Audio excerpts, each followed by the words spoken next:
Marcus Thorne did not like being late. For 20 years in business, he had built an empire on precision, discipline, and impeccable timing. His group of companies, a network of 7 branches across the country, ran like a fine-tuned Swiss watch. Every meeting, every contract, every handshake was calculated down to the minute. This morning promised to be a turning point. Representatives from a major investment fund had flown in from New York specifically for negotiations on expansion. $5 million, new markets, reaching a national level. Everything Marcus had been working toward for the last 3 years. The meeting was scheduled for 10 in the morning at the Drake Hotel. Being late was out of the question. At 8:30, Marcus stepped out of his mansion, buttoning his blazer. The September morning greeted him with soft sunshine and a light breeze. Perfect weather for a perfect deal. His driver, Elias, was already standing by the black Mercedes, punctual and collected as always. "Good morning, Mr. Thorne." Elias greeted him, but the expression on his face was unusually tense. "Something happen?" Marcus caught the anxiety in the driver's voice even before he spoke. "Boss, we have a problem."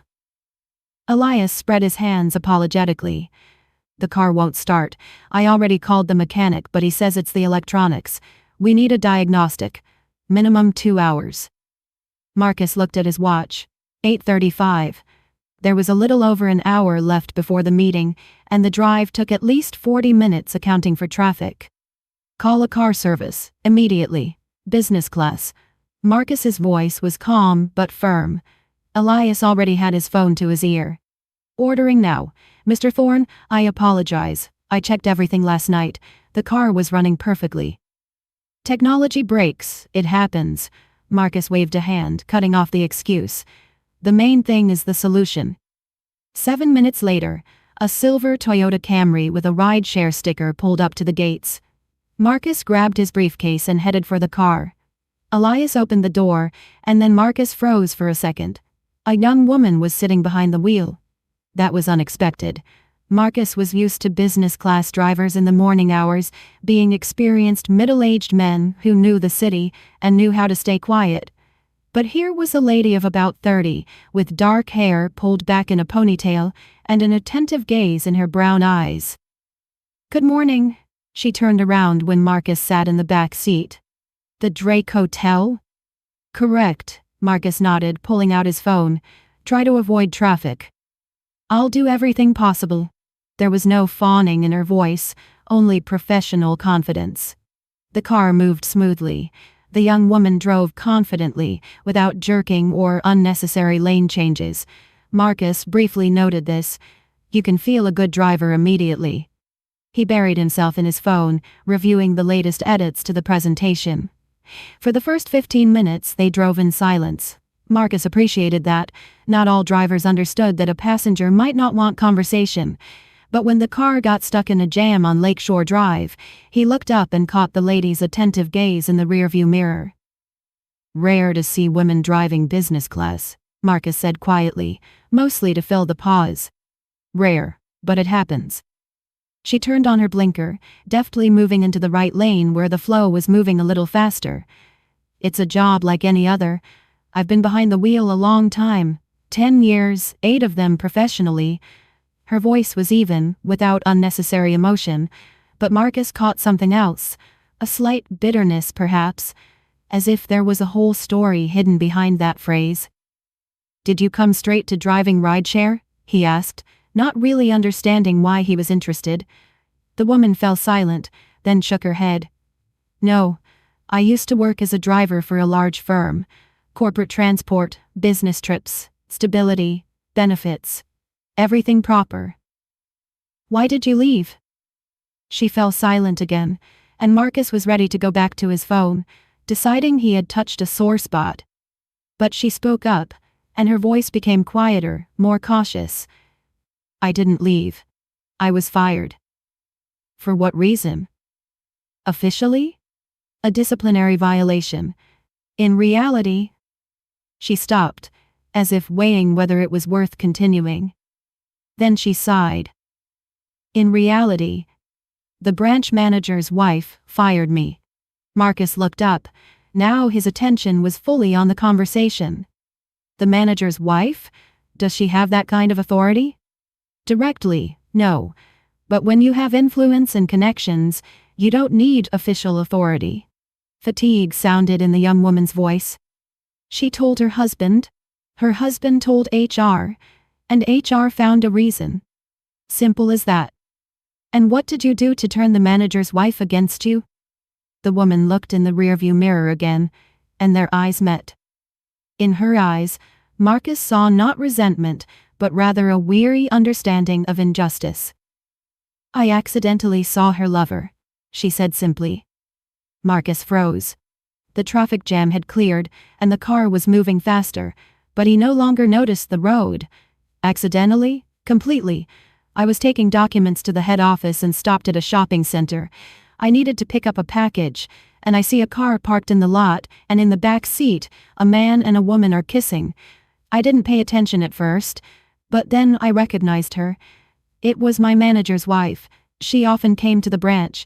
I drove her a couple of times. And what did you do? Nothing. The young woman shrugged. I turned away and went about my business. But she noticed me. Apparently our eyes met for a second. And 3 days later, I was called into the manager's office and told that I had spoken rudely to clients. They invented witnesses, drew up a report. I tried to explain, but it was useless. I was fired in 2 days. Fast, Marcus noted. Very fast. Too fast for a regular violation, she nodded. But I didn't argue. I realized it was useless. When people with influence are playing against you, it's better to just walk away. Marcus listened, and shards of a strange mosaic began to come together in his head. He asked the next question almost mechanically, but already sensing that the answer would change everything. What was the name of this firm? The woman said the name. Marcus went cold. It was his company, his group of companies, one of the 7 branches he personally oversaw and took pride in. He slowly straightened up in his seat, thinking, trying to evaluate the information. This woman worked as a driver in his structure, in one of the branches where he rarely visited, at most once a quarter for planned meetings. They really couldn't have crossed paths personally, but this was his business, his people, his responsibility. And someone among the wives of his branch managers was influential enough to fire employees at will. Do you know the name of this man? The lover? Marcus's voice sounded different now, harder, more demanding. The woman shook her head. No, I only saw him for a few seconds. But he was distinctive.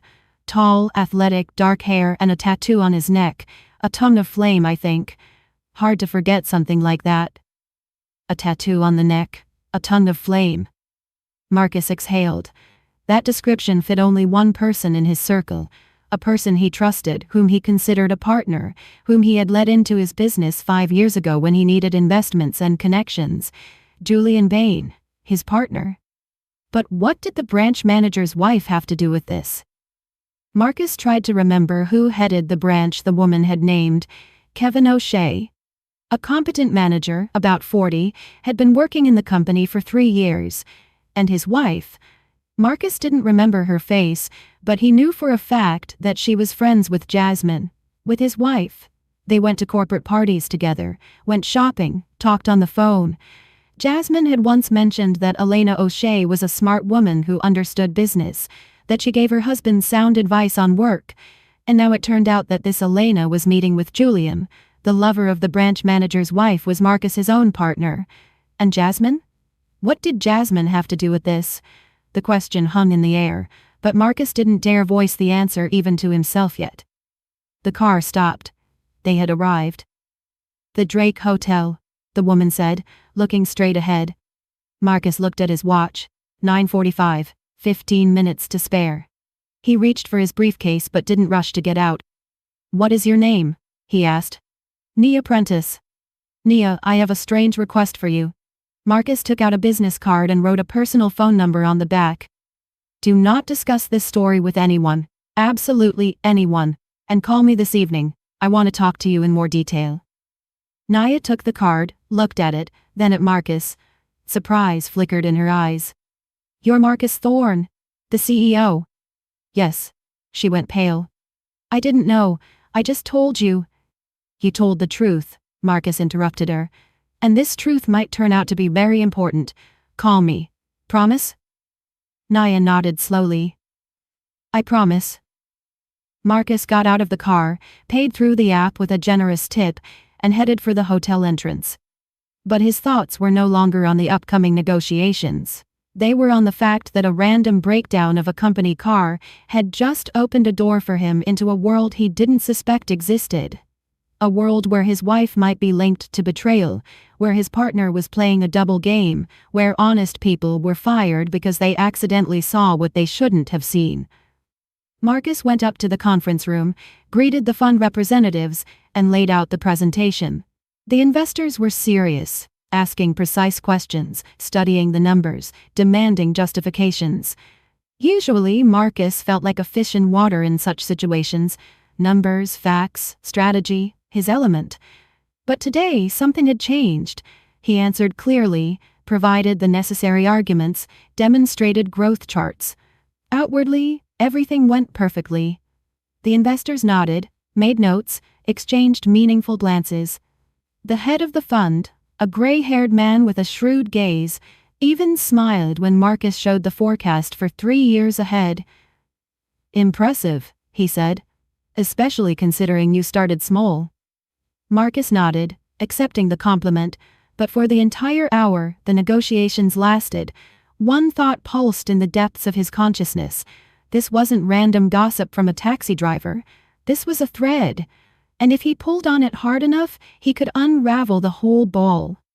When the meeting ended with handshakes and a promise to send final terms by the end of the week, Marcus went down to the hotel lobby and stopped by the window. The city was living its usual life. Cars, people, the hustle. But for him, something had broken this morning.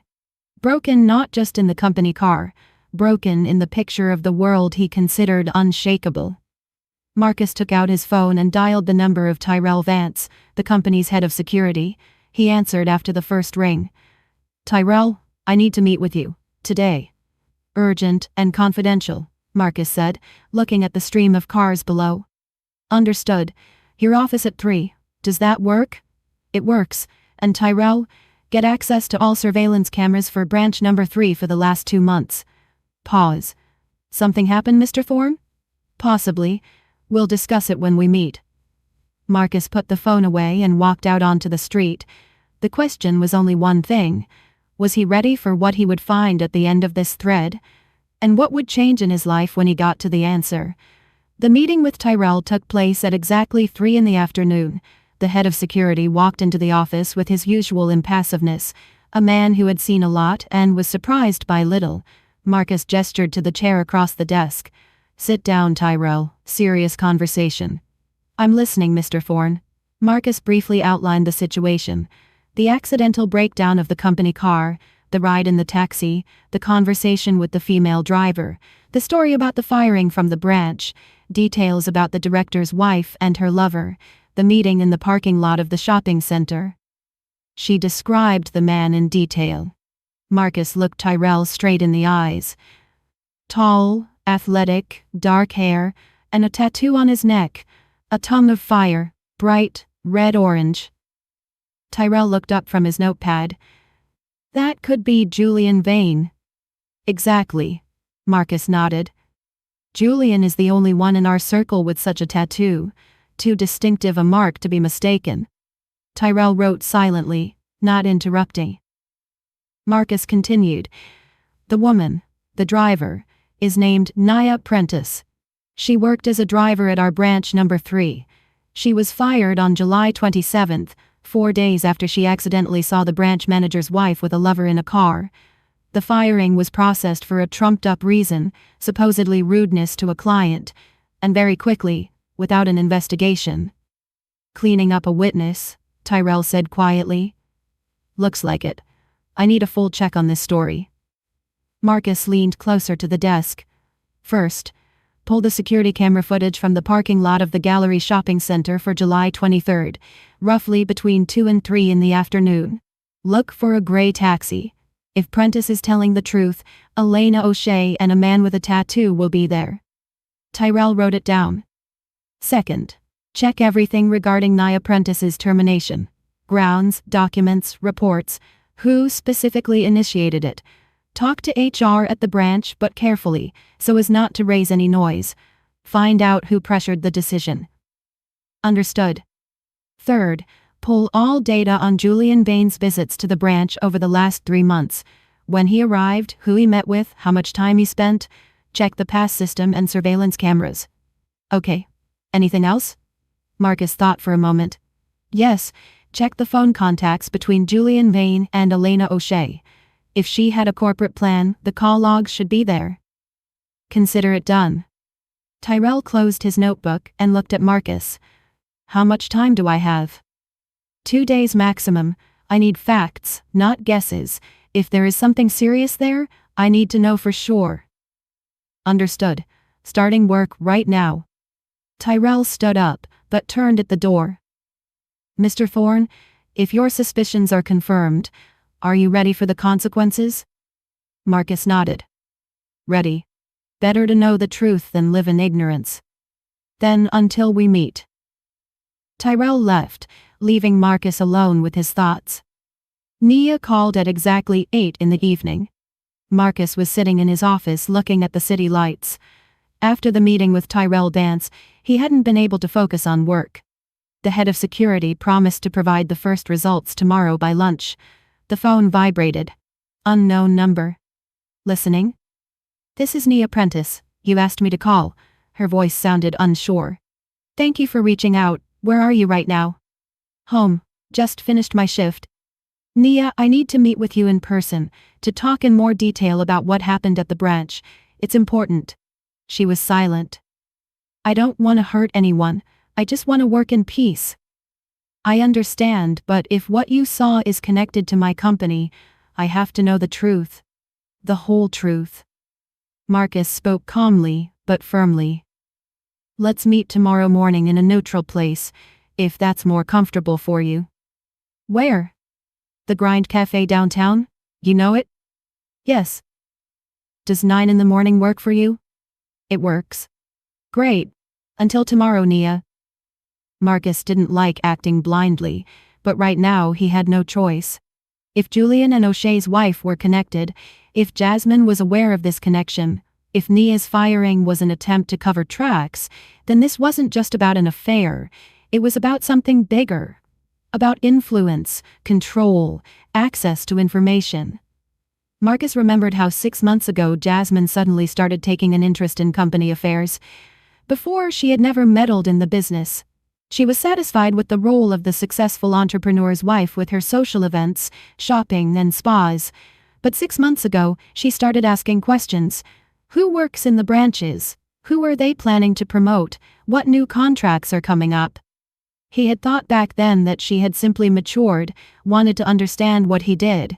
Now those questions looked different. Marcus stood up and walked to the window. The lights of cars shimmered below. People were rushing home after work. Somewhere out there in this huge city, Nia Prentice was driving her taxi, a random witness who could destroy his world, or save it. The next morning, Marcus arrived at the cafe 10 minutes before the appointed time. He chose a table in the far corner, from where the whole room was clearly visible, but which remained secluded enough for a serious conversation. Nia appeared at exactly 9. She was dressed simply, jeans, a light jacket, hair down. Today she looked younger and more vulnerable. Good morning. Marcus stood and nodded at the chair opposite. Thank you for coming. Will you have coffee? Yes, thanks. Nia sat down, placing her bag on the next chair. Marcus called the waitress over, ordered 2 Americanos and croissants. When they were left alone, he took out a notepad. Nia, I want you to tell me everything from the very beginning. In detail. When exactly did you see the manager's wife with this man? Where was it? What was happening? Nia took a deep breath and told him again what she had seen in minute detail. Are you sure it was Elena O'Shea? Absolutely. I knew her well. She often came to the branch, sometimes asked me to drive her to the shops or the beauty salon. We even talked a few times. She seemed like a pleasant woman. And the man, did you see him? Yes. But not as well. He was sitting with his back to the window, but when he turned, I noticed that particularly memorable tattoo on his neck. He was tall, broad-shouldered, dark hair. Marcus wrote it down. What happened next? I watched for maybe 3 seconds, not on purpose, I was just walking by. And then Elena opened her eyes and looked right at me. Our gazes met. I turned away immediately and kept walking, as if I hadn't seen anything. Picked up the package, went back to the car, drove to my next task, thought it was just an awkward moment and that was it. But it wasn't it, Marcus said quietly. No. The next day Elena came to the branch. I saw her talking for a long time with her husband in his office. And a day later, on July 25th, I was called in to see Kevin, the director. He was sitting there gloomy, wouldn't look me in the eye, said a complaint had come in about me from a client. Supposedly I answered someone rudely on the phone. I didn't understand what he was talking about. Asked to see this complaint, asked for the client's name. He said the complaint was verbal, but there were witnesses from the office who heard my conversation. And who were these witnesses? 2 girls from accounting, both friends of Elena. They signed a report saying they heard me being rude to a client on the phone on July 22nd. That was a Monday. But on the 22nd, I wasn't at work at all. It was my day off. I told the director that, but he replied that I was probably confusing the dates. Marcus grit his teeth. You were fired immediately? A day later. On July 27th, they gave me my severance and papers.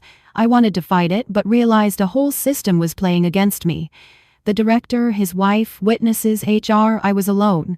What was the point? You didn't tell anyone about seeing Elena with a lover? No. I realized that was exactly why they were firing me, and if I started spreading rumors, it would only get worse. Marcus thought. The picture was coming together, clear and unpleasant. Elena O'Shea was meeting with Julian. Nia accidentally saw them. Elena got scared the secret would be revealed, and took measures. Fast, harsh, without unnecessary sentiment. Used her husband, his position, connections, fabricated evidence, and kicked out the witness. But one question remained open. Nia, did you ever see my wife at the branch, Jasmine Thorne? Nia thought. Yes, a few times. She came to see Elena. They would leave together to go to lunch somewhere probably or shopping. I drove both of them a couple of times. They were close? Looked like it. They talked very friendly, laughed, discussed things. Elena even said once that Jasmine had helped her with some important matter. Didn't specify what exactly. Marcus felt a cold chill spread down his back. Jasmine and Elena were friends. Elena was seeing Julian. Did Jasmine know about this affair? Or worse, was she part of this scheme herself? Nia, one more question. Did you see Julian Bain come to the branch? Yes. I didn't know who he was then, but I saw the man with the tattoo on his neck at the branch once. That was about 2 weeks before that incident in the parking lot. He came to see the director. They locked themselves in the office, talked for 40 minutes. Then he left. Kevin O'Shea received him personally? Yes, and walked him to his car. It seemed to me then that they knew each other pretty well. Marcus wrote that down. So, Julian had direct contact with the branch manager. Not through official channels, not through leadership meetings, but personally, one-on-one. Why would the CEO's partner meet with a branch manager in secret from the CEO himself? The answer was obvious. To agree on something Marcus shouldn't know about. Nia, can you remember anything else strange? Any details that seemed unusual to you then? She frowned, remembering. There was one other thing. A week before I was fired, one of the employees, Lisa, came up to me. She worked as the director's assistant. We were smoking together outside, and she told me in a low voice, Nia, be careful. Something shady is happening here. The director is nervous. His wife is basically on pins and needles. Better not to stick your neck out. I didn't give it any importance then, but now I think maybe she knew something. Is this Lisa still working at the branch? I don't know. After I was fired, I didn't talk to anyone from there. Marcus finished his coffee and looked Nia in the eyes. Nia, I want to offer you a deal. You don't spread word about this conversation. You don't discuss what you saw and what you told me with anyone at all.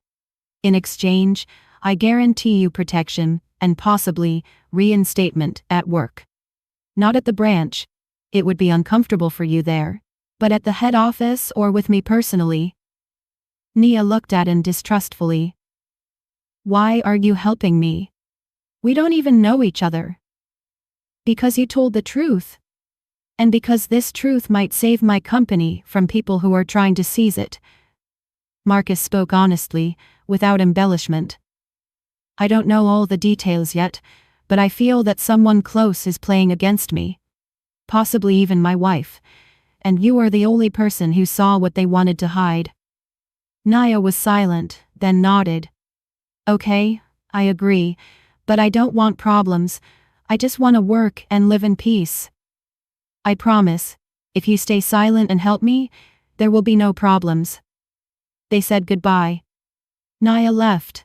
Marcus stayed in the cafe for a few more minutes, contemplating what he had heard. Now he had concrete dates written down, details, testimonies. This was enough for Tyrell to start digging deeper. Marcus dialed the security chief's number. Tyrell, I met with the witness. I have exact dates and details. July 23rd, parking lot at the Gallery Shopping Center. Need security camera footage from the lot and surrounding streets. Gray Kia Rio taxi. Also check who came to the branch on July 10th or 11th. Look for Vane's car.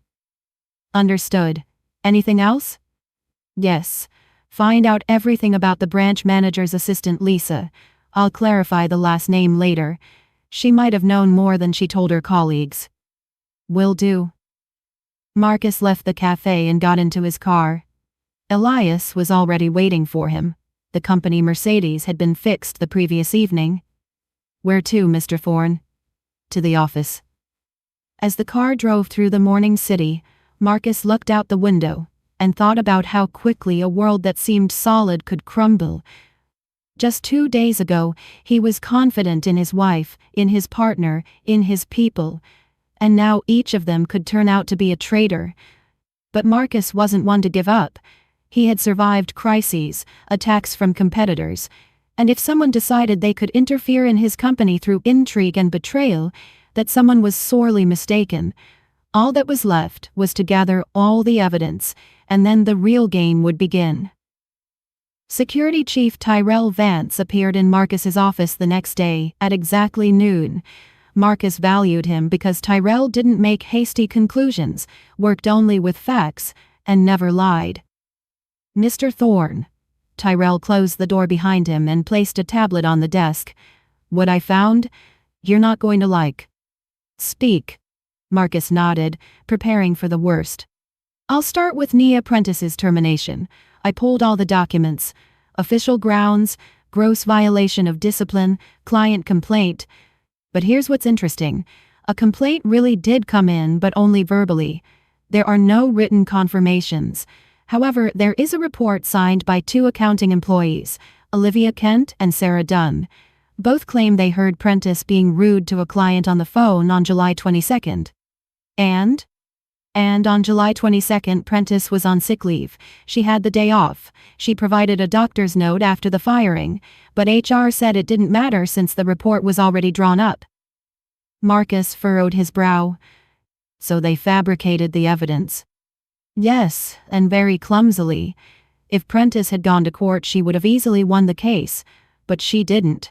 Apparently realized influential people were playing against her.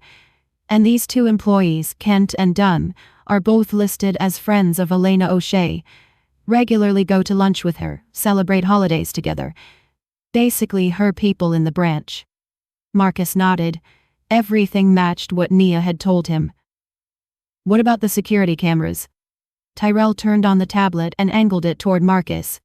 Parking lot at the Gallery Shopping Center, July 23rd, 2:20 p.m. Here's the recording. A black and white image from a surveillance camera appeared on the screen. Marcus saw the parking lot, Rows of cars. Tyrell fast-forwarded to the necessary moment and pressed pause. Here is the gray Kia Rio taxi. License plate matches what I ran through the database. Car is registered to Alliance Taxi Fleet. And here is the woman getting into the back seat. Marcus peered closely. The recording quality wasn't ideal, but the silhouette, the hairstyle, the way she moved. It was Elena O'Shea. He had seen her a few times at corporate parties, remembered her. And here is the man who is already in the car. Tyrell scrolled a little more. When the taxi starts moving, you can see him turn. And right here, if we zoom in. Tyrell zoomed in on the image. On the man's neck, a tattoo was visible. Tongues of fire. Julian Vane, Marcus said quietly. Yes, I compared it with photos from the corporate database. 100% match. His tattoo is distinctive, impossible to confuse. Marcus thought. So it was true. His partner was meeting with the branch manager's wife, secretly in a taxi so as not to be seen. What else? He asked, opening his eyes. I checked the entry and exit logs for the branch territory for July. On Wednesday, July 10th, at 10 in the morning, Vane's car entered the territory. Black BMW X5. He spent 43 minutes in the building, then left. The pass system recorded that he went to the director's office. Kevin O'Shea received him personally? Yes, and the meeting wasn't on the schedule. I checked the calendars. Neither O'Shea nor Vane had this meeting recorded officially. So they were meeting in secret? Looks like it. Marcus stood up and walked to the window. The city below lived its own life. People rushed about their business, not suspecting that a drama was unfolding in one of these skyscrapers. Tyrell, what about Jasmine? Is there a connection between her and Elena O'Shea? Tyrell nodded. There is. A very close one. I pulled the call logs for Elena's corporate phone. She called your wife often. Plus, they met regularly. Based on surveillance maps, I see that Jasmine visited the branch at least 5 times in the last 2 months. Each time she spent from 1 to 3 hours there, mainly in the director's office or in the conference room with Elena. Why would my wife sit at a branch for 3 hours? That I don't know yet. But here's what's interesting. After each of her visits, O'Shea made personnel decisions. Fired some, hired others, transferred people to new positions. In total, over 2 months, 12 people were replaced in the branch. 12? Yes, and they mainly fired old employees who worked there even before O'Shea became director, and in their places, they took new ones on Elena's recommendation. Marcus felt anger boiling inside. Jasmine was interfering in his company's personnel issues. Through a friend, through a branch, but interfering. Why? To place her own people? To control information? Tyrell, check all the new employees hired in the last 2 months at the branch. Who are they? Where did they come from? Who recommended them?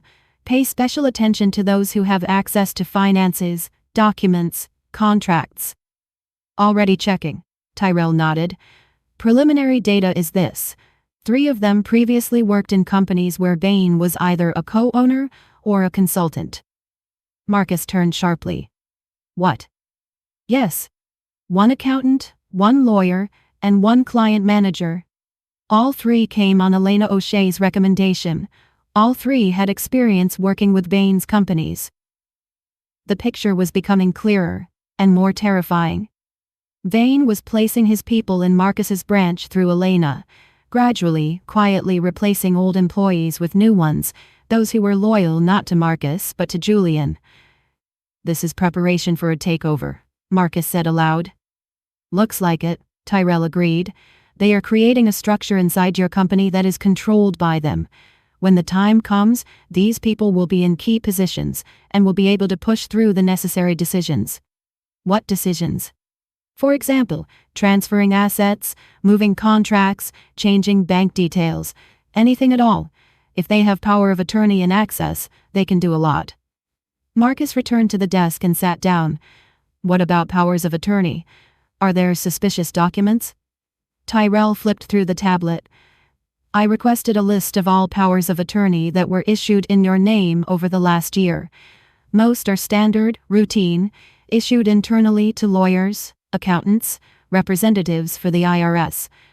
But there is one strange one. Which one? A notarized power of attorney in your name for Julian Bain, issued on August 18th. According to it, he receives the right to sign pledge agreements and liens on company real estate. Marcus frowned. I didn't give such a power of attorney? Are you sure? Absolutely. I never give Julian the right to dispose of real estate without my personal consent. That is one of the key principles. Then we have a problem. Tyrell turned the tablet around.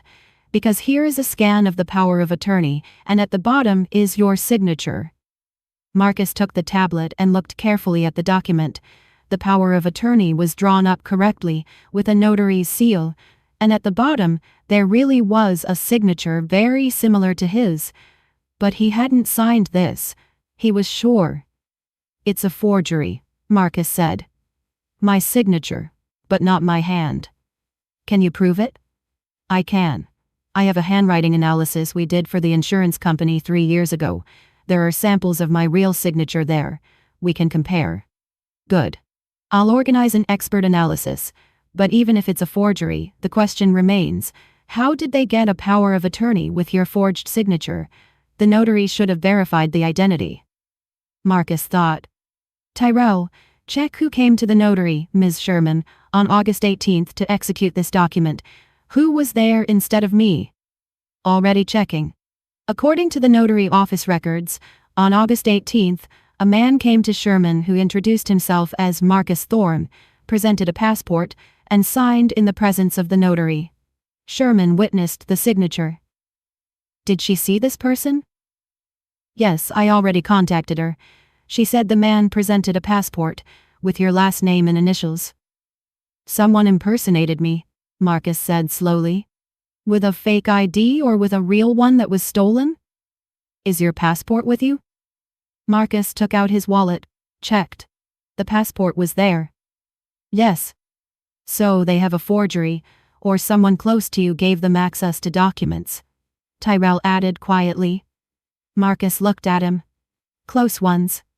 Wife. Jasmine had access to his home office, to the safe, to documents. She knew where he kept his passport, where the seals lay, where the office keys were. Could she really? Tyrell? August 18th. Where was I that day? Tyrell checked the calendar. You were on a business trip, Boston, negotiations with suppliers. You flew out on the morning of the 17th, returned on the evening of the 19th. And Jasmine? Jasmine was home. According to security data, she didn't go anywhere these 2 days. So, while Marcus was on a business trip, someone took advantage of his absence and executed a fake power of attorney for Bain. Someone who had access to his documents, someone who was in the house and resembled him. Marcus stood up and paced the office. His head was buzzing from the information, from the betrayal, from the realization of how deep this scheme went. Tyrell, what can they do with this power of attorney? A lot. Mortgage company real estate, register an encumbrance, get a loan secured by assets. If the power of attorney is real from the notary's point of view, banks and registration authorities will accept it without questions. So they can drain the assets. Yes. Gradually, through pledges and loans, they can transfer all company property under the control of Bain or shell structures. Marcus understood. So this wasn't just Bain's affair with Elena. It was a thought-out scheme to seize the business. Julian, Elena, possibly Jasmine. All of them acted in concert, step by step, preparing the ground, placing their people in the branch, removing inconvenient witnesses, forging powers of attorney, gaining access. And when everything was ready, they would strike quickly, hard, so that Marcus wouldn't have time to react. But now he knew. Thanks to a chance meeting with a taxi driver, thanks to a car breakdown, thanks to this thin thread of truth, he learned of their plans, and now he had a chance to seize the initiative. Tyrell, Marcus said, returning to the desk, I want you to do a few things. First, organize an expert analysis of the signature on the power of attorney. I need an official conclusion that it is a forgery. Second, gather a dossier on all new employees of the branch, their connections, their past, their contacts with Bain. Third, track all of Jasmine's movements for the last month. Who she met with, where she went, who she talked to. Consider it done. And Tyrell, not a word to anyone about our investigation yet, even the lawyers. If they realize I know, they'll accelerate their plans or go into the shadows. I need them to feel safe. Understood. I'll work quietly. Good. Let's meet the day after tomorrow, on Friday. By that time you'll have all the data. I'll try. Tyrell left, and Marcus remained alone in the office. He looked at the tablet, at the photo of Bain and Elena in the taxi, and felt a cold fury growing inside. They thought he was blind, that he wouldn't notice how he was being betrayed, that they could steal his business through intrigue and forgery. But they were wrong. Marcus Thorne wasn't one to give up without a fight, and if they started a war, he would finish it, on his terms. Friday began with an unexpected call from Bain. Marcus was sitting in his office, reviewing the morning reports, when his partner's name lit up on the phone screen. He picked up, trying to maintain his usual intonation. Julian, good morning. Hey Marcus. Bain's voice sounded cheerful and friendly, as always. Listen, I need to meet with you today. There's an important question regarding a new contract. What contract? Remember we discussed equipment supplies from Germany? An interesting financing option turned up there. But we need to decide fast. The Germans are rushing us. Marcus frowned. They hadn't discussed any contract with Germany, at least not recently. Julian, I don't recall such a conversation. Oh, come on, we talked about it 3 weeks ago at the meeting.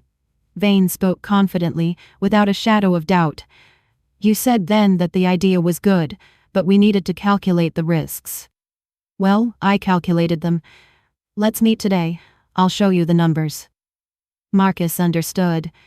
So Bain was trying to push through some deal they had supposedly agreed upon. Most likely, this was part of the plan to execute documents that would give him additional levers of control. All right, Marcus said calmly. Come to the office at 3 o'clock, we'll discuss it. Excellent. I'll be there. Marcus hung up and immediately dialed Tyrell. Bain is asking for a meeting today at 3, talking about some contract with Germany that didn't happen. I think he'll try to pull something. I'll be nearby, Tyrell answered briefly. I already have the expert materials ready. The signature on the power of attorney is a forgery. This is confirmed officially. Also, I gathered dossiers on the new branch employees. All of them are connected to Bain through past jobs or through references. Good. Come to me at 2:30, before the meeting with Bain. Let's see what you have. At 2:30, Tyrell brought a thick folder of documents. Here is the handwriting analysis. He laid the official conclusion on the desk. The signature on the power of attorney from August 18th was not executed by you. The expert established at least 7 signs of forgery: pressure, slant, connection of letters. This can be used in court. Excellent. What else? Here's the dossier on the branch employees. Accountant Ian Tate worked at Vector Trade, where Bain was a minority shareholder. Lawyer Ann Bell did an internship at the law firm that services all of Bain's companies. Manager Damon Kay is the son of Bain's former partner in another business. Marcus flipped through the documents, and the picture became clearer. Bain had placed a whole network of his people in the branch.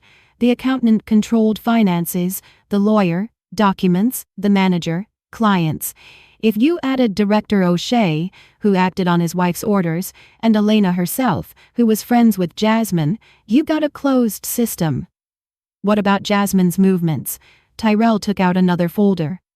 Over the last month, Jasmine met with Elena O'Shea 8 times. 4 meetings were in restaurants, 3 at the branch, 1 at your home. Also, she spoke on the phone with Bain twice. Short conversations, 2 to 3 minutes. Marcus felt everything tighten inside. Jasmine called Julian directly.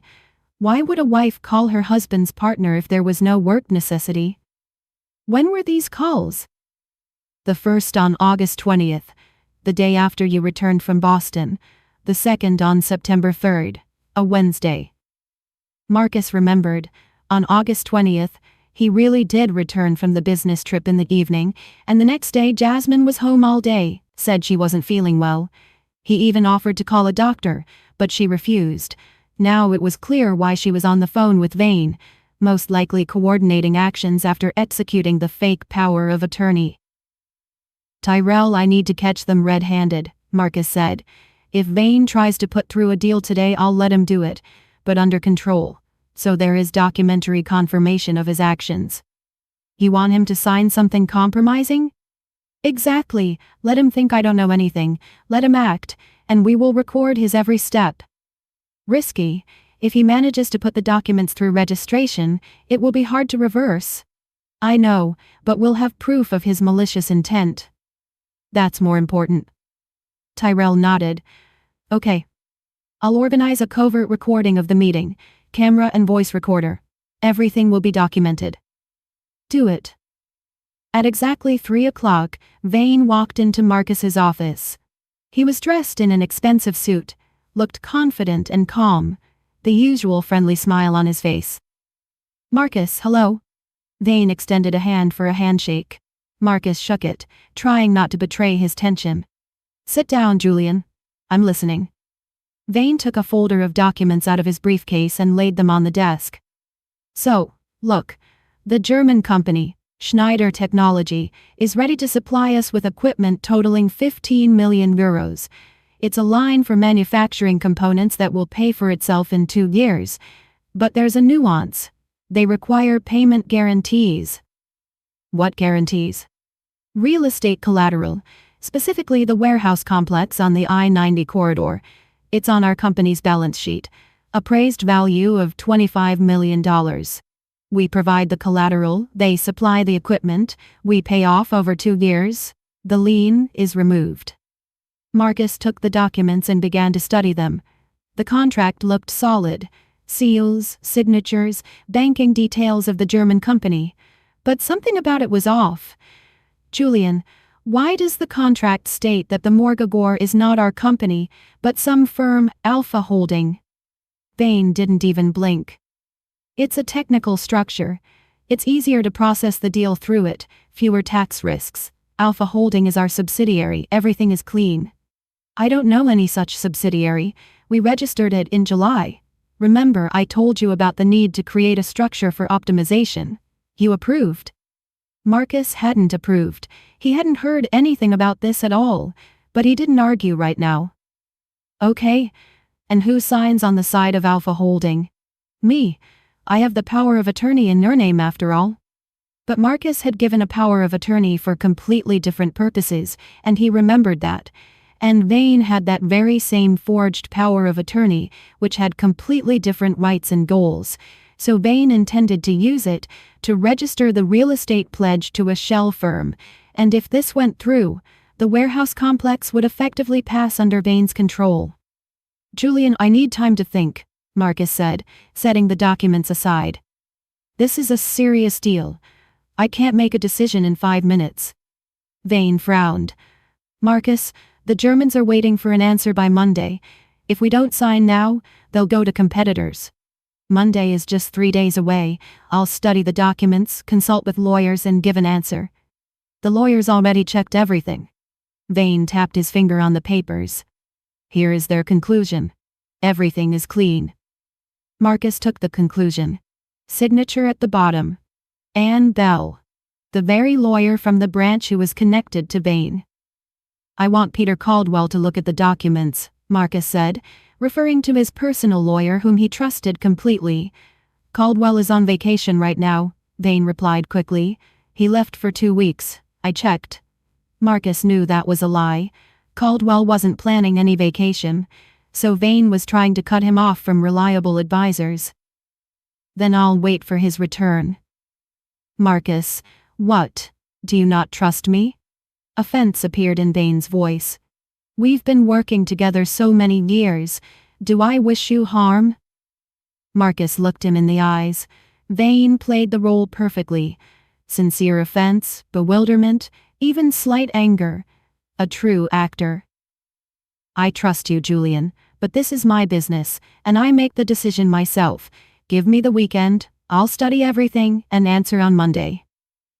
Vane was silent, then nodded. Fine. But keep in mind, if we miss this deal, we won't get it back. The Germans won't wait. I understand. Vane gathered the documents, leaving copies for Marcus, and left. When the door closed, Marcus exhaled and pressed a button on a remote. Tyrell walked out of the adjacent room where he had been watching and recording the entire meeting. Did you catch everything? Yes. Video and audio of excellent quality, especially the moment where he talks about the power of attorney and about Alpha Holding. Good. Now check this company, Alpha Holding. Who are the founders? When was it registered? What accounts? Tyrell opened his laptop and found the information in a few minutes. Alpha Holding was registered on July 25th. Founder, Julian Vane, 100% share. General Director, also Vane. Legal address is a mass registration site. There are 300 firms at that one address. It's not a subsidiary of our group? No, it's Vane's personal firm, in no way connected to your business. Marcus smirked. So Vane wanted to register the warehouse complex pledge to his personal firm, effectively stealing real estate worth $25 million. And the German company, Schneider Technology, does it exist? Tyrell checked. Yes, it exists, but it hasn't conducted active business for the last 3 years. The website isn't updated, contacts are old. Looks like a shell structure. So the entire contract is fiction. Yes, Vane created the appearance of a deal to get a pledge on the real estate using the new power of attorney. Then he could say the deal fell through, the Germans changed their minds, but the pledge remained, and the warehouse complex would pass into his ownership. Marcus stood up and walked to the window. Vane's plan was cunning but not perfect. Too many tracks, too many inconsistencies. If Marcus didn't know the truth, he might have believed it. But now every word of Vane's looked like a lie. Tyrell, block all operations with company real estate. I'll give the order to the legal department and the registry. No deals with our assets are to be conducted without my personal presence and signature. And we need to find the person who was at the notary instead of me with my or a fake passport. Consider it done. And one more thing. Tomorrow, Saturday, I want to hold an emergency meeting with key people. Invite Caldwell, Chief Accountant Helen Mercer, Head of Legal Isaac Sterling. Everyone I can trust. We'll discuss strategy. And Vane? Don't invite Vane. Let him think I'm studying his documents. In the meantime, we'll prepare a counterstrike. Tyrell nodded and left. Marcus remained alone. He looked at the city, at the sunset sky, and thought about how quickly everything changes. A week ago he lived in the confidence that his world was solid, and now that world was bursting at the seams. But Marcus didn't intend to give up, and no one, not Vane, not Elena, not even Jasmine, would take away from him what was his. It was time to go on the offensive. Saturday turned out to be tense. Marcus gathered 4 people in his office whom he trusted unconditionally. Tyrell Vance, Attorney Peter Caldwell, Chief Accountant Helen Mercer, and Head of Legal Isaac Sterling. All of them had been with him from the very beginning, when the company was just starting. Marcus laid out all the materials before them: camera recordings, handwriting analysis, dossiers on branch employees, the forged power of attorney, the fake contract with the German company. So, friends, he began when everyone had studied the documents. The situation is this. My partner Julian Vane, together with the branch manager's wife Elena O'Shea, and possibly my wife Jasmine, were preparing a takeover of the company. They were placing their people, forging powers of attorney, trying to drain assets. Question: how do we stop this? Peter Caldwell, a gray-haired man with a shrewd gaze, was the first to speak. Mr. Thorne, we have 2 paths. First is criminal. We go to the police with a statement about forgery of documents, fraud, abuse of power. They open a case, Vane gets arrested, an investigation begins. But that is long, loud, and the company's reputation will suffer.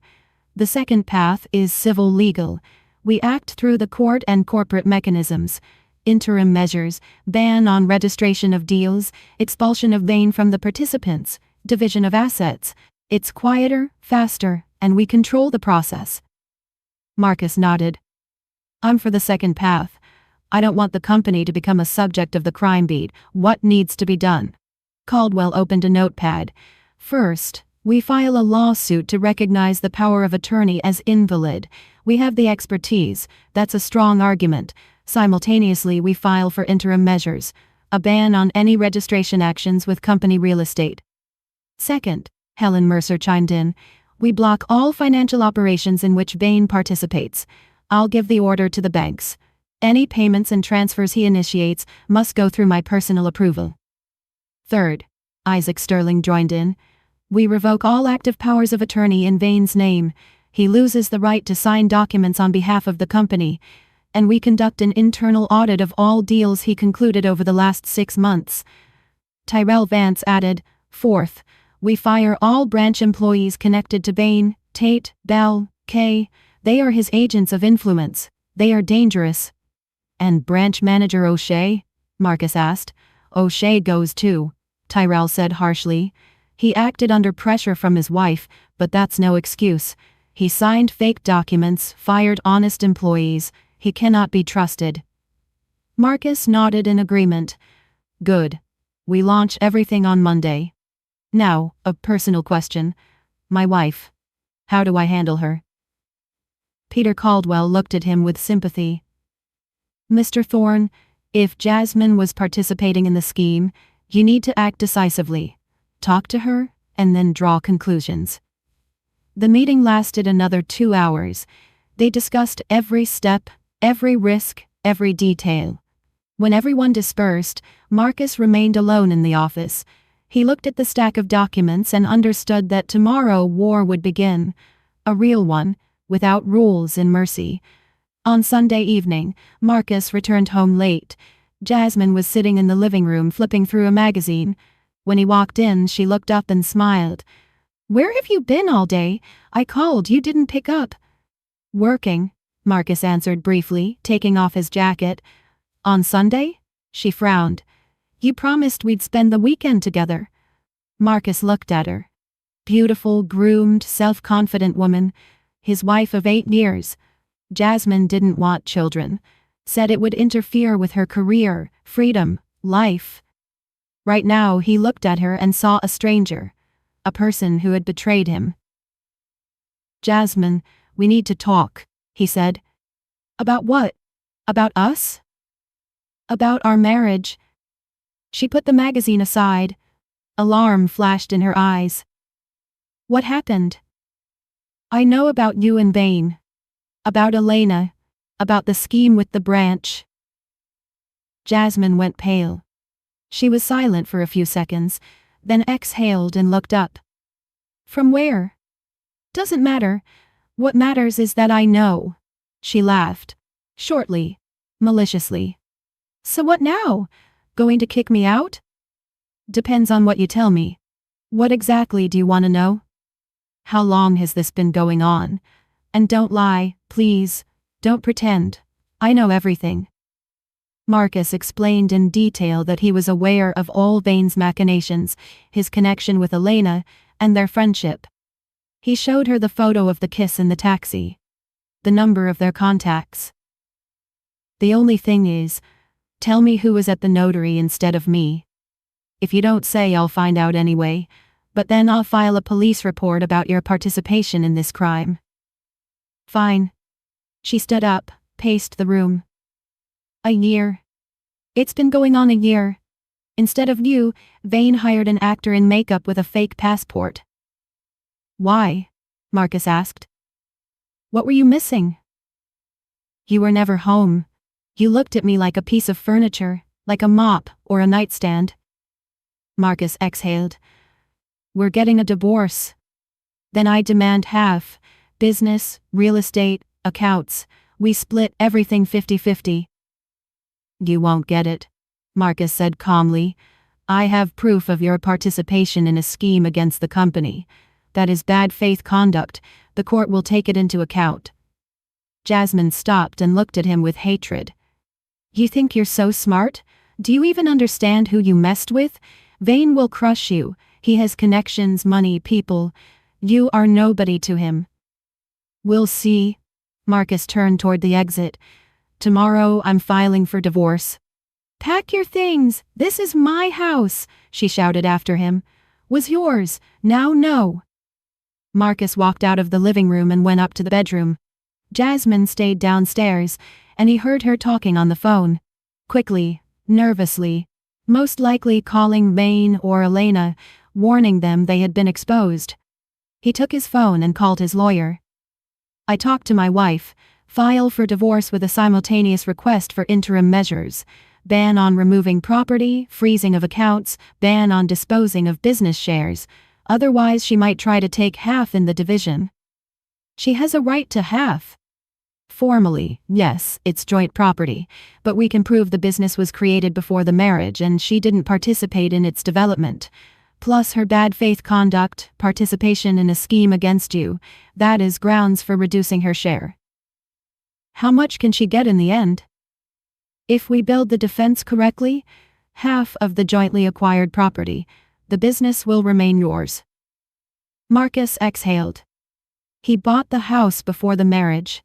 Property, furniture, clothes, let her take them. The main thing was to keep control of the company. Marcus started a mechanism that was impossible to stop. On Monday morning, the operation began. At 9 a.m., Peter Caldwell filed a motion for interim measures in court. Marcus revoked all his powers of attorney in Vane's name at the notary. Soon the court imposed a freeze on all real estate deals for the company. At 10 a.m., Helen Mercer sent notifications to the banks blocking any operations initiated by Vane. At 11 a.m., Isaac Sterling sent Vane an official letter regarding the revocation of powers of attorney. At 12, Tyrell Vance handed termination notices to Tate, Bell, and Kay. All three were shocked, tried to object, but the company lawyers acted precisely. Violation of labor discipline, conflict of interest, loss of trust. Kevin O'Shea received his termination notice at 1 p.m. He came to the head office, tried to explain himself to Marcus, but Marcus refused to see him. "Tell him I acted under pressure," O'Shea told the guard at the office doors. "That's no excuse," the guard answered coldly, and escorted the former branch manager to the exit. Julian Vane showed up at 3 in the afternoon.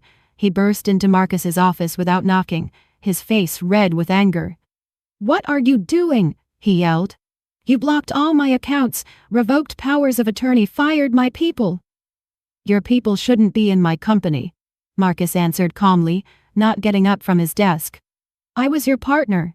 "Was. Now no. I am buying out your share. Here is the independent appraiser's valuation." Marcus held out a document to him. $5 million, that's a fair price. Vane grabbed the paper, ran his eyes over it, and threw it on the desk. "My share is worth 3 times that. It was worth that before you tried to steal my real estate through a fake contract and a forged power of attorney. Now I've filed in court. If you don't agree to the buyout voluntarily, we go through court and police, and then you won't get anything at all, because I will prove your fraud." Vane stood breathing heavily. There was malice, helplessness, fury in his eyes. "You'll regret this," he wheezed. "No." Marcus shook his head. "You will regret it. You have 3 days to think. Either you sign the buyout agreement, or we meet at the police station. Choose." Vane turned around and walked out, slamming the door. Marcus watched him go and felt relief. The worst was behind him. The rest was technique. A week later, Vane signed the agreement. He didn't want police and court proceedings that would reveal his schemes to the entire business community.